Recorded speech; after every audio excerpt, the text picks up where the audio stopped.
All right, college basketball in full effect here. A couple of games already underway. Looks like I'm going to have to brutalize myself by watching Miami and Oklahoma State while we do this show. But the good news is I am joined by two guys that'll help me get through it here.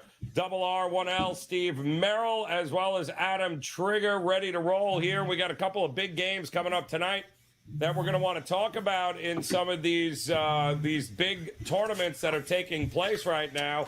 And we saw a couple of good games, really good games last night. We'll talk about Duke, Arizona tonight. We'll talk about Baylor and Tennessee, which we got to see in action last night in the Bahamas. And then, of course, Nebraska and Creighton is a game we're going to cover. Plus, we'll have a few best bets and any games that you guys joining us want to talk about. Drop those in the chat room. As we'll start off, guys, with that Duke and Arizona game here, where it's kind of been going back and forth here. Duke was getting what, 1.5 at one point, I think. Now we're starting to see a little closer to pick 'em and back and forth nature of it. Here we go.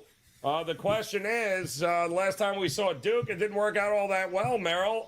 Is it going to work out better for him here against Arizona? Yeah, we joke about those luck rankings. I looked at the KenPom luck ranking, 364 teams this season, and Duke so far after their 4 games is 330th, I believe, in the luck index. So maybe they're a little bit better than the loss indicates. They're still 4th in the KenPom rankings, by the way, for what it's worth. I don't put a lot of stock into these early in the season, but I think tempo could be the key here. Arizona does like to play fast. In fact, they're the 4th fastest team in the country right now out of those 364. Duke is not nearly as quick as they were under Coach K back in the day. They're right middle of the pack now. Last year, a little bit below average. I think it's a good bounce-back spot for Duke. Still rate them as one of the best defensive teams in the country. And I think that's the difference here. 2 good offenses, but Duke has the better defense. Lean Duke, and it's really going to come down to which team can dictate their tempo. And if Duke can do so, I think they're going to have the edge.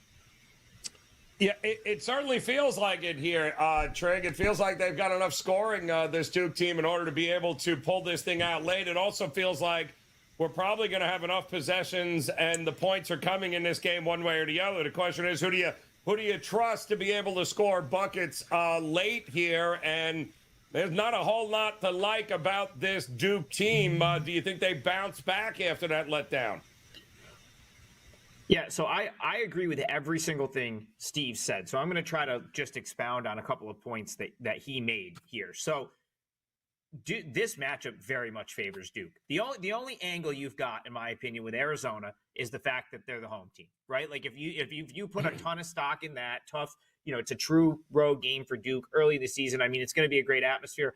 Outside of that, everything that the matchup completely favors Duke. So I saw this Duke team play 3 times in person last year throughout the course of the season. And one thing I noticed about them, seeing them early in like November, December, and then again in January and again in February, is they got much tougher inside defensively as the season went on. They really lacked that interior toughness early in the season. And then when they got to the end of the season, the NCAA tournament, they were really much tougher defensively on the interior. Now, this year's team is not last year's Duke team, but it's still John Shire. And I know that was a point of emphasis for him coming into this year. So that's a problem for Arizona, because the way Arizona wants to play, as Steve said, they will fly up and down the court with the end goal being getting to the rim before you get to the rim, or getting to the foul line, right? Using their athleticism to get to the foul line. And Duke does a phenomenal job of defending without fouling. So that right there, I think, is going to be a real issue for Arizona. This is not a prolific shooting team. Their offensive numbers are good. Their offensive ranking is good, but they do not shoot from the perimeter extremely well. I think coming into this game, they're like outside the top 250 in 3-point shooting, or it's not very good. Obviously, small sample, only a few games, but that's just not their MO. They don't want to shoot from the perimeter all day. They want to get up and down, get to the rim, get to the foul line, and they've been able to do that against the likes of Canisius, Old Dominion, even Wisconsin, who didn't really have the bodies to defend them. Duke does have the guys to defend them, and Duke has really gotten better. They're better earlier this year at defending the paint. I think that really makes it difficult for Arizona to win this game. Again, you can ride a great home atmosphere to a win. We've seen it happen a million times. But outside of that, I don't see much that favors Arizona in this matchup. So I could only play Duke here. Duke, it is. Yeah, Knipple and Cooper Flagg, two guys that certainly worth keeping an eye on all season long. Will they get it done tonight against Arizona in a bounce-back spot coming off that loss against Kentucky? Another interesting game coming up here tonight, and we previewed this game yesterday on the show, both these games, in fact, with Baylor taking on the Johnnies, Tennessee taking on Virginia. And Merrill, what a game it was for Baylor and the Johnnies. Double overtime, buzzer beating 3 to get it done for Baylor. Tennessee had to wait forever for that game to be over and then handled their business against Virginia. So what is it that we get tonight here, round 2, Baylor taking on Tennessee? These situations are so tricky, right? With, we talked a lot about this coming up the next couple of weeks. You're going to have neutral courts, 2-3 games in a row. And it just makes these games I usually cross most of them from my list, but I do think sometimes you get some matchups you can look at as far as tempo, pace, and can benefit one team opposed to the other. First thing that jumps out to you about Tennessee is right now they're the most efficient defense in the country. Not a surprise. They're top 2 or 3, it seems like, every season. They play excellent defense. I do think that favors teams in situations like this in tournaments where you're having to play multiple games, and early in the season where you're having to play several games in a week. Baylor, meanwhile, one of the best offensive teams in the country, but not as good defensively. So I'll lean towards Tennessee. I'd rather have the better defense in a quick turnaround situation like this. And right now they are technically the best defense in the country. Yeah, they certainly are here, and they showed it again last night there, Trig. That Baylor game was out of control. Glad somebody finally ended up winning it here, but the Johnnies, very long, very athletic. So is Tennessee here. Who does this matchup favor, do you think? So I had Baylor yesterday on the money line. Losing Ohio early in the day, I felt like I deserved that one. So, I was happy that they won, but I have some serious issues with this Baylor team that St. John's was able to expose last night, and now I'm really confident that I'm going to be right about this. So, first of all, Steve's right. Baylor's a mess defensively. That team is and it's been going on for a couple of years now. So Baylor won a national championship back in 2021, heavily predicated on very good defense. I'm convinced that Jerome Tang was the better coach there, because Baylor's teams have regressed defensively every single year since. And this team is an absolute mess on defense. There's no buy-in. It's just a mess. Okay. The other thing that's just a mess with Baylor is their organization. Scott Drew basically just allowed that to get out of hand in the first half yesterday for St. John's to open up an 18-point lead. Anyone with a brain or eyes could have seen that if you called, they needed a timeout in the first half, you wouldn't call it. Baylor was so out of sorts, just this fumbling the ball away, no offensive spacing, and it was just a mess. And I have to be again, as someone that was on Baylor yesterday, they got every call and every break that you could have ever asked for in that game, and they still managed to essentially lose the game. They won the game on a Jeremy Roach buzzer beater 3 after St. John's missed multiple free throws. So as far as I'm concerned, Baylor lost that game. They also potentially, I don't know what the deal is with VJ Edgecombe. I thought he pulled his hammy, and then he's back out there. I was really surprised that he returned to the game. I'd be very interested in his status today. He didn't play particularly well yesterday, but that would be a considerable loss for this game. It's something that, in my opinion, would move the needle a little bit. I would give Tennessee at least a point if he's not able to go. And it just goes back to I thought Baylor this year, you go back to Baylor last year, a bunch of elite shooters, but the excuses were made for them. They don't have a big. They don't have interior play, so it's all 3-point shooting. Well, they had Yves Missy, who was the 21st pick in the NBA draft. And then if you look at then they had Jacoby Walter, who was the 19th pick in the NBA draft. So a Baylor team with 2 NBA guys, 2 top 20 NBA draft picks last year underachieved. It's going to probably happen again this year. I'm kind of getting out on Drew as a coach. The defense has been horrific for 3 years. It looks like it's a mess this year. It looks like this is going to be a Baylor team that's just like brimming with potential and offensive talent, but never actually realizes it. And that type of team is not going to be good against the number because of where Baylor is rated. I'll even go back to the first game of the year, Joe. Like everyone wants to give them a pass for getting obliterated by Gonzaga because it was a home game for Gonzaga. And yes, it's a tough spot, but like you're supposed to be a top 15 team and you just got run out of the gym. I think I'm out on Baylor after last night. They have serious issues that they need to correct. I don't think Tennessee was done any favors with like a 10 p.m. local tip. I will say that. Like that could be a little bit tricky. Maybe even later. That might have tipped off even later than 10 local time. But Tennessee's the better team here. The number's right around. I made it Tennessee -6, so a little bit of line value. I didn't make my card because I didn't really want to lay 4.5. But I feel like Tennessee, if they play their game, wins this one comfortably, pulls away in the end. Yeah, looks like there's a lot of people to agree with you there, Trig. Not exactly all confident in Baylor anymore at this point here. A lot of basketball. Can I add one more thing, Joe? Effort. Can I add Sure. one more thing since I went off on a tangent talking about 3 years ago? This is more relevant to this game. St. John's, where did it go? I believe they shot 28 free throws yesterday, did not shoot them particularly well. Another reason St. John's lost that game. Tennessee, they live at the foul line. They know how to draw fouls. They live at the foul line. I could see them just drawing foul after foul in this game, and that's another way they probably cover. Yeah, would not shock me at all in this one here. Is that game coming up here, guys, a little bit later, round 2 in that tournament. And then we got another interesting game coming up a little bit later between two teams that know a little something about one another as Nebraska taking on Creighton. Boy, you want to talk about rivalries, huh? What do you think, Merrill? Nebraska taking on Creighton here, two teams where I believe the road team has kind of dominated this series for whatever reason there. It looks like the road teams have been pretty profitable to back.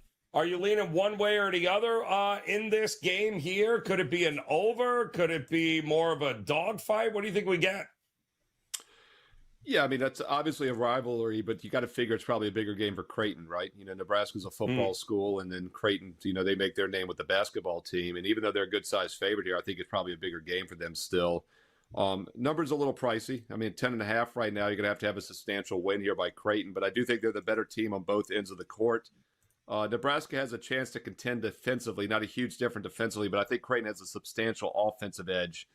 And that's something that always worries you with road teams. If they're not able to score, you know, whether it's college football or college basketball, if you're asking for a dog to keep it close or get that backdoor cover, you want some offensive punch. And Nebraska has not had that this season, especially from three. They're averaging just 5 for 21 from three-point range so far this season after their first 4 games. And overall, they're shooting less than 25% from beyond the arc. I don't look for that to get a lot better tonight on the road, hostile environment against a good defensive squad. So if you're going to play it, I would lay it with Creighton minus the 10.5.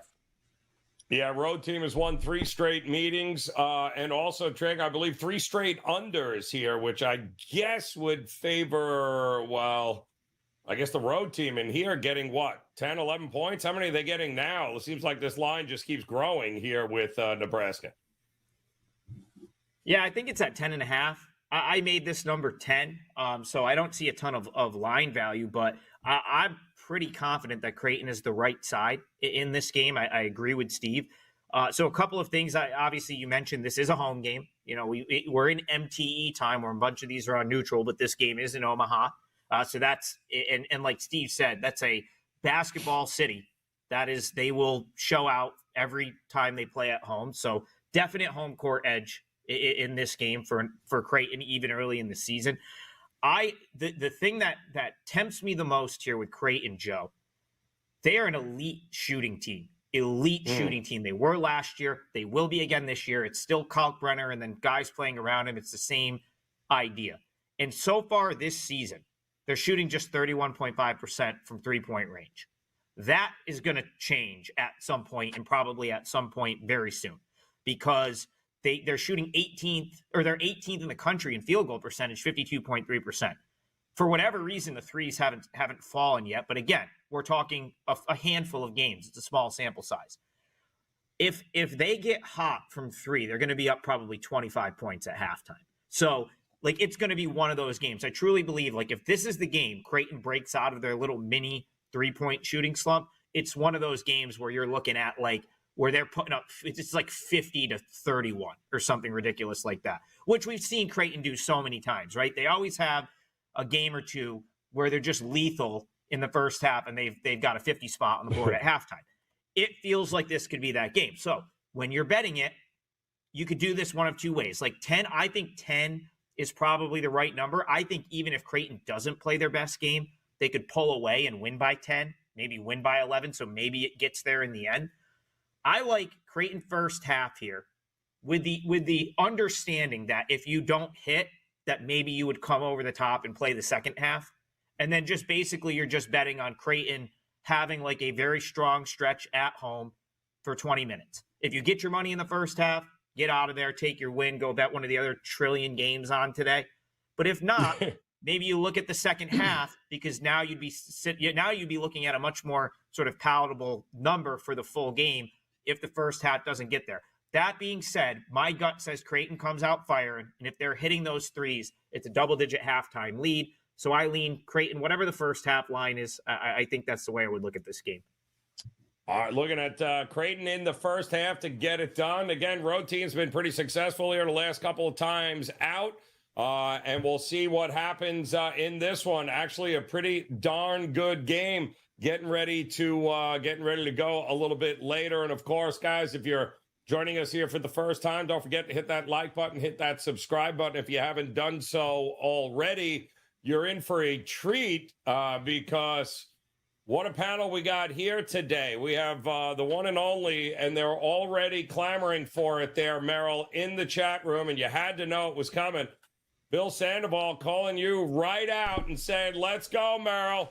Give us some William and Mary insight. Taking on it. Look at him. He's wearing Trig. He's taking a page out of your book. Damn it. He's got the sweatshirt on. I love it. You didn't see the booby everything. shake coming, did you? Woo, Bill Sandoval, you didn't see the NC. booby shake coming. You knew I had the sweatshirt on, though, because you watched Come WagerTalk today on. live at noon Eastern. Hey, look, Come first thing I got on. to point out about him is, sometimes the obvious works in sports betting. I'm always a contrarian at heart. Check out Fade the Public video this weekend here in the NFL. But we all knew they're going to play faster. Brian Earl, the new coach from Cornell, loves tempo. I think they're 28th now in the nation on tempo. I think every game has gone over with some substantial line moves. We're talking like 5 to 10 point moves. They've been squeaking over by just a basket here or there, though. So the closing line has been very sharp. And once again, this total went from like 161 up to 164 today. So the overs have been working. I'm not sure there's much value left with these overs. We'll see what happens. Pleasantly surprised with how well William & Mary's been playing this season. They had that 3-game trip to Winthrop, which we talked about last Friday here on the show. Heartbreaking loss on Friday night. They were up by 13 points outright as a 7-point dog. Gave up a 3 at the buzzer to lose by 1. Had to come back and play Saturday as a 5-point favorite. Lost by 2 to NC Central. But then a nice bounce back on Sunday. A 15-point win as a dog against Georgia Southern. They've been off since, came back home. Now they're at NC State tonight, at Appalachian State Sunday. This is a really tough trip here, but they have been a play-on team so far. And once again, 5-0 to the over. I would not disagree with the over until we see otherwise. A little bit of money has come in on NC State today. This line's gone from 15 up to 16. They've looked pretty good this season, and they've put up 81 points or more in 3 of their 4 games. So should be another high-scoring game tonight. The over would probably be my play if you're going to play it.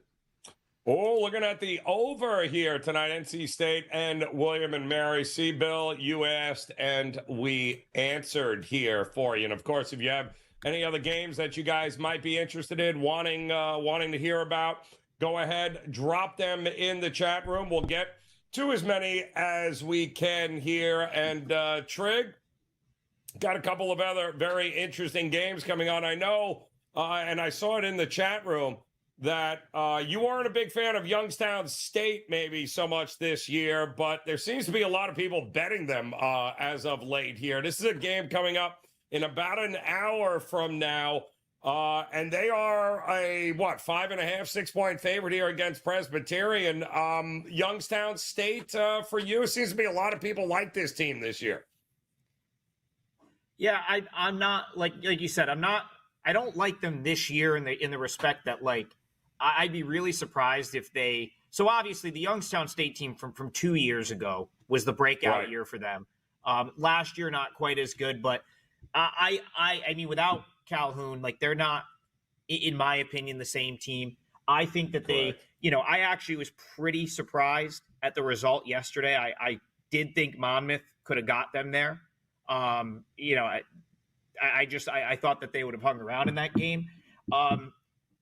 The Syracuse result was shocking to me because I figured that would be where Syracuse got their big win and cover.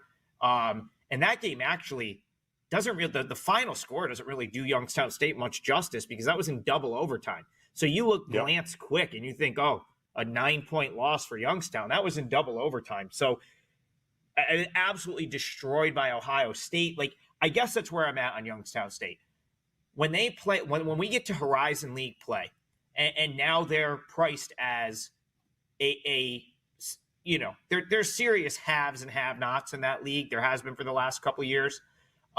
When they're priced as a superior option in the Horizon League, let's say they're a 2-point favorite on the road, that's when I'm interested in playing against them.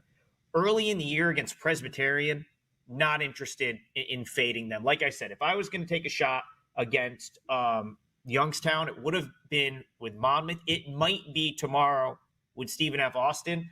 I don't have much of a take on Presbyterian, so that's just not the team I want to take a shot with.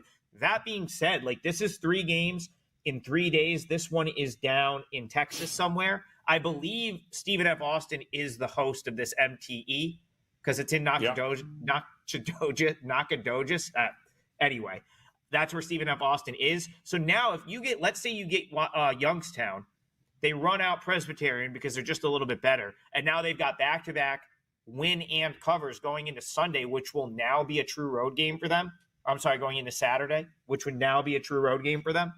That might be where I fade Youngstown State. It's not going to be here, but it might be tomorrow with the Lumberjacks, Stephen F. Austin Lumberjacks. Love it. All right, Youngstown State coming up in just about an hour there. Merrill, we talked about this Seton Hall team yesterday, and of course, what do? They go to overtime, so they screw the under that we liked in that game yesterday against your Virginia Commonwealth there, VCU. But now they got to take on a Vandy team. It was a nice win by Seton Hall, but now they got to take on a Vandy team who a lot of people were looking at Nevada yesterday, and boy, I mean, Vandy won the game, but they also gave up, I think, a 12-point lead. A.J. Hoggard, it was a guy that Trig and I talked about, former Michigan State guy, now on Vandy, was big for them. Unless Seton Hall can shut down this Vanderbilt offense, how are they winning this game? And are they worth a shot here? I guess defense wins, right? Well, that's going to be the key here. Seton Hall rates a substantial edge defensively. Vandy rates the offensive edge. But as I said earlier, talking about that Tennessee-Baylor game, I do think the quick turnarounds favored the better defensive team, right? Because fatigue kicks in more on offense, tired legs, especially with the 3-point heavy shots that everyone takes nowadays. By the way, I had Nevada yesterday. That was my client play, so I got that game wrong. So probably not the best person to ask about Vanderbilt right now. But I faded them yesterday. Maybe I was a day early. I think Seton Hall is the way to go tonight. Yeah, Seton Hall and Vandy. Seton Hall. Maybe another shot at the under here at 134, but I do think that's correlated. Are we going to get enough points from Seton Hall to get that done here is the big question. All right, so Trig, you and I talked yesterday. We laughed. We said, listen, St. Joe's is not going to roll over for Texas Tech. They didn't roll over for Texas Tech, Trig. And now they got Syracuse here coming up at the Legends Classic at the Barclays Center in Brooklyn. Who bounces back here in this spot, do you think? Well, I mean, I got to say I was impressed with both teams yesterday. Syracuse. Are we talking Syracuse, Texas Tech, or? Yes. I guess I'll talk. Let me talk Syracuse, Texas Tech first. So, sure. I was mostly impressed with Syracuse yesterday. If you go back to yesterday's show, I thought they would stay within the number. They even dug themselves a little hole, down 11 at halftime, battled all the way back to take a lead. Really no shame in the loss for Syracuse. They lose that game by 4. And then, of course, yes, Joe, we talked about St. Joe's yesterday covering the number, which they covered easily. Texas Tech sort of nips them in the end, wins 77-78. That being said, I want to just go back and look at what I made the number here because I don't remember off the top of my head. But the point is, I'm going to go back to what I said about Syracuse yesterday. I think to think that they, the early struggle against teams like Colgate, Lemoyne, teams that are from Central New York, where that's their Super Bowl, playing a game at the Dome, whereas Syracuse is still getting into the mix. These are supposed to be easier games. They're obviously going to get the best effort from a Colgate or a Lemoyne at the Dome. That's just how it is. It's been going on for years. Colgate's won that game a couple of times in recent years. So last night was more of the effort that I expected from Syracuse. Now, is it possible that they get out of sorts and ended up getting blown out in this game? I guess, you saw it in the first half a little bit, but I was really impressed with what I saw out of Syracuse in the second half. So I make this, where are we at on this line right now? Is this 11 and a half? I think it was huge. 11 and a half, I think, is what we were seeing. So I always give Syracuse a point for home court at Barclays Center. They right. It's going to be they have a ton of alum in and around the city. There will be a ton of people from Syracuse. I know a bunch that went yesterday. They'll probably stay for this game. It was always a running joke. Madison Square Garden back in the day was Carrier Dome South. Okay, so they'll have the fan edge. They typically play well in New York City. They played well last night. They just didn't get over the hump for the win. Number still feels pretty big here for me. I don't know if I want to step in front of Texas Tech really didn't play their best game yesterday, got away with it, got away. Or I'm sorry, they lost. Did they lose? They lost that game. Never mind. That's right. This is the loser's bracket game. Sorry. This is what happens when there's a trillion games and they're all going on and the same teams are playing the next day. Long story short, I still think this is probably too many points. I still think Syracuse competes.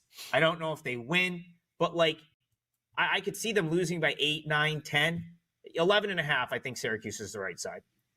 It's a big number, man. It's just an absolute big number. But now you got St. Joe's. Congratulations. St. Joe's gets to move on, right? And now, so their prize, if I'm not mistaken, is Texas that they'll have to take on in that game tonight. So we kind of have some of these brackets here now and some of these aways. And St. Joe's, by the way, getting 7.5 against Texas. That game is at 9:00 here tonight at the Barclays Center. And I still think that's going to be a very interesting game because those guards, like we said yesterday, can absolutely play. Hey, Joe. Can I throw something out there that I should have brought this up yesterday, and I definitely think it matters. The A-10 plays their conference tournament at Barclays Center. And right. I've noticed St. Joe's has always played really good there. I want to say last year they ended up in the final, or they were really maybe they ended up in the semi of the A-10 tournament. Yep. Those guards tend to play extremely well there. There was a game where Eric Reynolds last year in the A-10 tournament just went off. And obviously the guards played well there yesterday. That's my only angle in that game. But because I told you yesterday, St. Joe's is all guard play. If those guys, if Reynolds and Brown, if those guys are playing, they're going to hang in games. But they've had some really good efforts at Barclays over the last couple of years. They obviously know it well, being as they play sometimes 4 or 5 games in a row there during their conference tournament. So I think you have to bump St. Joe's up a little bit playing in that building. I agree. Very familiarity, right? That's what it's all about in that game here. Also familiar over at WagerTalk.com. Don't forget, R1L Steve Merrill. He's locked and loaded this week, as is Adam Trigger. Huge weekend in college basketball. But we do got a couple of best bets we want to talk about here. And Merrill, yours is extremely interesting here. Break it down for us. Tell us what you got ready to roll here into this big weekend of sports. Free best bet coming up in the Cream City Challenge tonight between Portland State and Milwaukee. That doesn't get your attention, I don't know what will. I'll give you that free play in a moment. Quick reminder, I do have an NBA best bet tonight, NBA Moneymaker, right now at WagerTalk.com. An advanced college football play for Saturday is already loaded with more to come here later this evening. NFL Sunday. Just a great time to maybe grab a 3-day all-access pass, just saying. That's not a bad deal for $69 dude, or a 7-day for $99 is a good deal because that gets you into the Thanksgiving games next week. Or the best deal, the rest of the football season for just $3.99. That's college and pro combined. Or if you want basketball and football and baseball, how about a 1-year all-access for 365 days and nights for just over $1 a play? Promo code SM365. And I looked it up 1 calendar year ago, 365 days ago. If you joined, you'd be up 170% right now, 170 units. So multiply your bankroll by 1.7 to see how much you would have won over the past 365 days. Never too late to get on board and start treating this as a serious investment approach. All right, got that NBA best bet locked and loaded right now for Friday night. Let's look at a free college play at 8 o'clock Eastern. Game number 820 on the rotation. Milwaukee -5. We've seen some heavy, sharp money on Milwaukee, pushing this line from 3 up to 5 today. I agree with that move. All kidding aside, this is the Cream City Challenge. It's a 4-team tournament being hosted by Milwaukee. They get Portland State tonight. And we talk about 3-point variance in college basketball. And early in the season, I think you can kind of find value sometimes. And that's what the sharp money sees as well here. And that's why this line is moving. Portland State so far this season is shooting 46% from 3-point range. And Milwaukee is shooting 27%. Both of those are extreme outliers. I look for it to come back down to earth, especially on their home court tonight. Keep in mind, they've played 3 straight road games. Their only true home game this year was against Lakeland, a non-lined game. So this is their first point spread game at home. Look for that shooting to be a lot better tonight. Milwaukee -5 goes at 8 o'clock Eastern on Friday. I love it. Look at Merrill digging deep here, Trig, trying to keep up with the Joneses here. What are you thinking, though, for a best bet? And what do you got locked and loaded ready for tonight here in college hoops? Yeah, so already got 1 win in the win column. Longwood won outright. I had them this afternoon as a 4% best bet, so that's done. 2 more up on my page. I've packaged them together. So 2 more college basketball best bets and an NFL play for Sunday. I won with the Browns last night. So NFL is starting to heat up a little bit, and I've got a 5%er in NFL on Sunday. I will talk about one of the games that is close for me that would probably make my card if I could get information that certain players were back, but I still think the wrong team might be favored. So we're going to talk the game everyone wants to hear about, of course, Colgate and Harvard playing at in Massachusetts, in Cambridge. It's a true home game for Harvard. For me, the 2 players I'm looking for are Austin Hunt and Louis Lesmond, who Lesmond was the best player last year for Harvard. He's the best player that they're returning. Sorry, he's their leading returning scorer. Has not played yet this year. When I got to see Harvard play down in Annapolis a couple weeks ago, he was still in a walking boot. Believe it was an ankle injury from prior to the season, but also that was from prior to the season. He hasn't played yet this year. I do think we'll see him back somewhat soon. I just don't know when. I know the market has played Harvard the last couple times out like he might be back, and he hasn't been. So I'm just trying to sort of read between the lines and see if that will be today, because Harvard took money against Northeastern last week. He didn't play. They got killed. Harvard took money on Sunday at Colorado. He didn't play. They got killed. The other guy I'm waiting to come back is Austin Hunt. He's a freshman that I think got a little bit overlooked at the beginning of the season, because anyone that sort of follows the Ivy will know the name Robert Hinton at this point. He's one of the top freshmen that's in the entire league right now, the entire Ivy League, and he's a stud. But Austin, I know some people close to the program were very high on Hunt. I was told that he was going to be a big part of what Harvard wanted to do this year.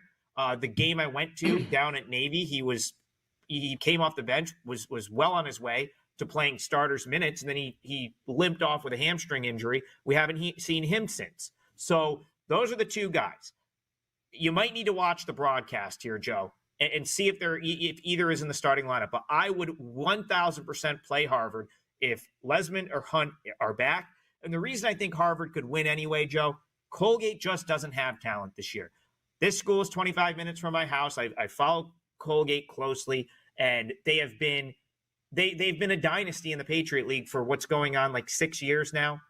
Win the league every year, get to the NCAA tournament every year. The problem is they just don't have teams like those teams from the last few years.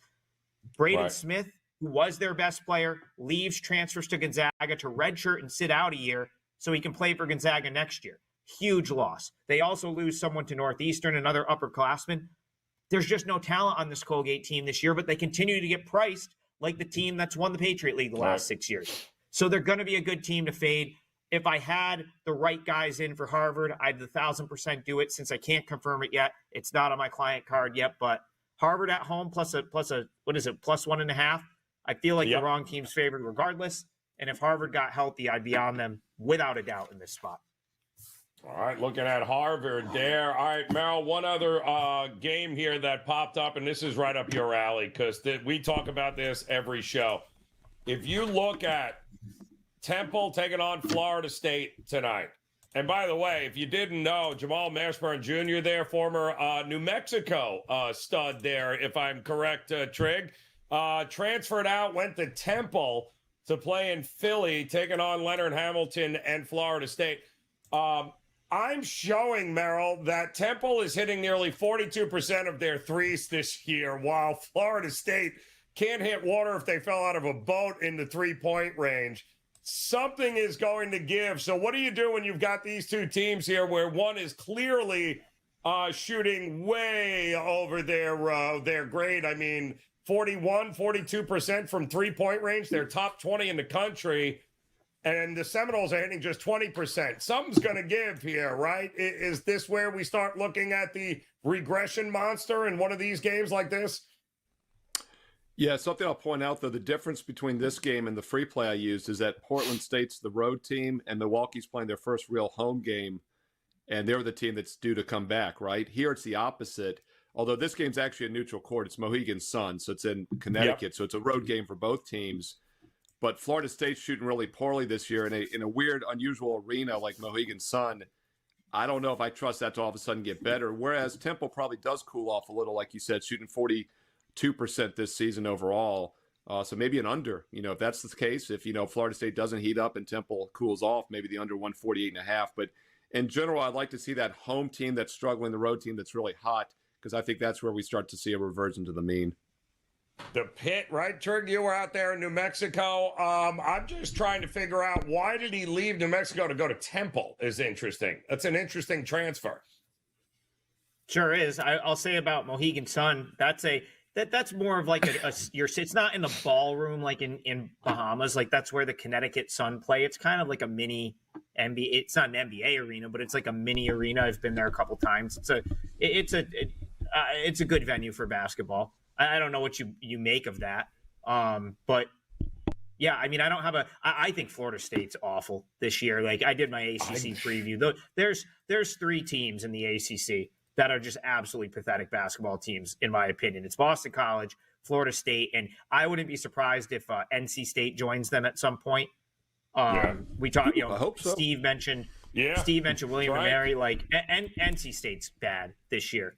I think those are going to be teams. And Virginia Tech, sorry, that was the other one. Virginia Tech, Florida State, and Boston College are atrocious. And NC State's going to probably do their best to join them. But I could only go against Florida State right now. I just think they're a bad basketball team.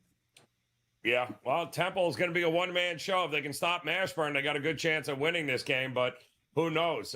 Better teams have tried, and they have not been able to. So there you got it, guys. Plenty of college basketball on tap here today. And for those of you that asked, let me just go ahead and tell you I am torn here, and Trig knows this because I'm on one side, Trig, I'm ecstatic that Oklahoma State is beating the living snot out of Miami right now, but on the other hand, I'm holding a goddamn Miami ticket in my pocket with you, and they're annoying the living piss out of me here, 43-27 at the break, but definitely a game I would have looked to the over all day with here, as Miami's having a hard time scoring here in that tournament at the Charleston Classic. So Plenty more, though, college basketball coming here, guys. You heard Steve say it. You heard Trig tell you. These guys are locked and loaded all weekend long here. It is great to have college basketball back. Make sure you visit them over at WagerTalk.com. And then, of course,